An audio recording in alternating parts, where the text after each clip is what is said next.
블룸버그 ETF 전문 애널리스트 제임스 제이파르스가 퍼퍼 ETF 차트를 보여줬는데요.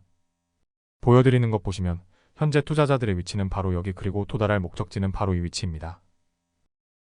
보시면 블랙록이 최근 출시한 것 중에 가장 성공한 ETF라고 보시면 되겠습니다. 2018년도 2천억 원 수준에서 40조 원까지 성장을 했으니까 성공했다고 보시면 됩니다. 비트코인 또한 적용이 되어지죠. 현재 우리가 위치한 곳은 바로 이 위치입니다. 보이는 것과 같이 현재 그레이스케일은 60만 개의 비트코인을 들고 있었으니까 미국 비트코인 ETF 비트코인 보유량은 그레이스케일이 압도적으로 많은 상황입니다. 기존의 GBTC ETF로 전환을 했기 때문에 가장 많을 수밖에 없습니다. 비트코인 현물 ETF 승인이 되고 거래가 7일의 거래일이 지났는데요. 보시게 되면 비트코인이 현물 ETF 승인 이후에 계속해서 축적이 되고 있는 모습을 확인할 수 있습니다. 보시게 되면은 GBTC 제외하고 정말로 들어온 것만 냉정히 봤을 때도 거의 3만 개가 되는 게 비트코인 현물 ETF 승인이 되고 나서 자금이 유입이 되고 있다, 이런 부분들을 확인할 수 있습니다. 블랙록 같은 경우는 비트코인을 무려 3만 개 이상 보유하고 있는 게 보여지고 있습니다. 숫자로만 놓고 봤을 때 비트코인 현물 ETF 승인되고 거래가 된 이후에는 비트코인 ETF 통해서 유입이 지속적으로 되고 있는 모습을 확인할 수 있습니다. 물론 GBTC 전환이 되면서 GBTC가 계속해서 팔리고 있지만 그 부분을 모두 흡수하고 남을 정도로 비트코인이 계속해서 월가의 소나기로 들어가고 있다, 이런 것들을 확인할 수 있는데 비트코인 가격이 왜 지지부진한가, 이런 것들에 대해서 많은 물음표를 띄우시는 분들이 계실 거예요. 실제로 GBTC 영향이라고 하기에는 GBTC 던지고 있지만 다른 부분들이 받아주고 있기 때문에 이게 그런가 대해서 더 구체적으로 살펴봐야 되는데, 일단은 GBTC 이런 부분을 차지하고 있습니다. 심리적인 부분에서 계속해서의 코인 베이스로 유입이 되고 있기 때문에 이 부분이 심리적으로 비트코인이 매도가 될 거다라고 하는 전체적인 분위기, 시장에서 받아들이는 분위기가 이 부분이 비트코인을 전체적으로 이제 상승하지 못하게 하는 압력으로 작용을 하고 있는 건 사실이고요. 다만 정량 지표로 봤을 때 이건 이미 ETF 안에서도 소화가 되고 있는 그런 부분이기 때문에 심리적인 부분을 제외하고는 정량적인 부분에서는 조금 다른 이유를 더 찾아야 비트코인이 하락하고 지지부진한 이유에 대해서 근거가 조금 더 명확해진다 보셔야 될 것 같습니다. 그레이스케일의 GBTC 프리미엄을 보면 프리미엄이 마이너스 50%대에서부터 0% 근방까지 해서 0%까지 상승하면 2배 상승이거든요. 그래서 GBTC를 들고 있던 사람들은 비트코인 가격 상승에 대한 차이뿐만 아니라 이미 프리미엄으로만 2배 이익을 받기 때문에 이익을 실현하는 물량이 나올 수밖에 없다는 것이고, 그런데 제일 중요한 게 있습니다. 이렇게 비트코인 현물 ETF 승인 이후 약보합 횡보하면서 투자자들이 흥미가 떨어지고 있을 때 뒤에서는 몰래 엄청난 개수작이 펼쳐지고 있습니다. 며칠 전에 일론 머스크가 트위터 X 결제에 대해서 캐시우드와 이야기를 했습니다. 지금 송금업자 라이센스 최종 승인만 기다리고 있고 대부분 다 승인을 했다라고 했습니다. 일론 머스크는 페이먼트 승인을 24년 초까지 받을 거라고 캐시우드랑 이야기도 나누었었죠. 그리고 트위터 계정에 페이먼트 공식 계정을 생성을 하고 아직까지는 게시글을 올리지 않은 상태입니다.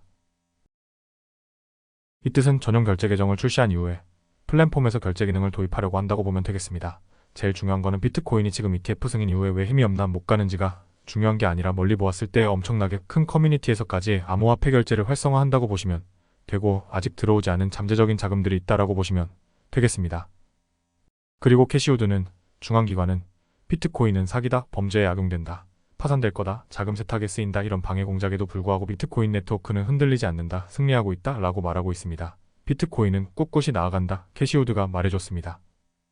그렇지만 지금 GBTC 물량들이 엄청 많았었기 때문에 이게 청산이 될 때까지 매도 물량은 더 많이 쏟아지고 하방으로 쏟아질 수가 있다 했지만, 갤럭시 C 노보그라츠가 말하길 난 이에 동의하지 않는다. 사람들이 GBTC를 매도할 거라고 생각하는 사람들이 많지만 많은 사람들은 다른 ETF로 전환할 거라고 말해줬습니다.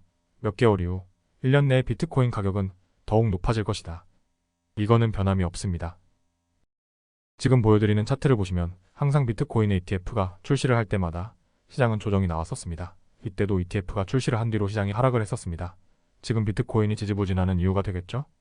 ETF 승인 이후 국내에서도 비트코인 왜 쭉쭉 안 가나 하시는 분들 많으실 건데, 신기한 거 보여드리면 모두가 좋아하는 안전자산 금연물 ETF 차트도 보시면 금연물 ETF가 승인이 난 시기가 바로 이 시기고, 그리고 첫 상장 이후에 출시한 시기가 바로 이 시기입니다. 이후에 항상 마이너스 12%짜리 조정이 나왔었고 지지부진하면서, 그리고 결국에는 조정을 거친 이후에 다시 상승하는 흐름이 나왔다는 걸 보실 수가 있죠. 비트코인 또한 디지털 금이라고 불리는 만큼 금과 굉장히 비슷한 흐름을 가지고 있기 때문에 ETF 승인 이후에 금과 비슷한 흐름으로 조정이 나오고 지지부진한 시기가 지나고 투자자들이 흥미가 떨어질 때쯤에 우상향이 나올 것이다 라고 추측할 수가 있습니다. 이번 조정 같은 경우도 너무 걱정하실 필요는 없다고 봅니다. 조정이 있으면 상승이 있고 또 상승이 있으면 조정이 있듯이 따라가는 이더리움이나 알트코인 차트와 유동성 수치가 거의 흡사하게 흘러가고 있습니다. 파이어 차트를 보시면 지금 개인 투자자들만 2조 전 구간에 다 매도하고 있고 GBTC 물량 다 매도된다 해서 흥미가 떨어지고 있는 모습이지만 개인 투자자들이 매도한 물량 누가 바닥에서 받을까요? 지금 큰 고래들이 계속 그 물량을 줍줍을 하고 있는 모습입니다.